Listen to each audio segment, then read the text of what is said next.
Hello guys, in this video I'm going to show you how to sign out from the Vivino app. First we have to open up the app. Here it opens up in the home menu. From here we just go into the profile menu in the top left corner. Then we tap on settings. Here we scroll down to the bottom, and then here we have sign out. We can tap on this, and then the app is going to ask us if we are sure about signing out, if we really want to sign out. And then we can just tap on sign out to finalize this step.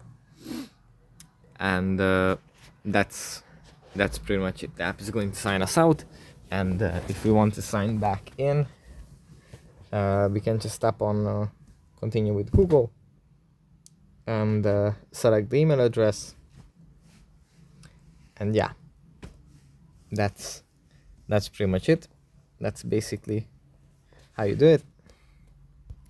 Thanks for watching, and I'll see you in the next one. Bye.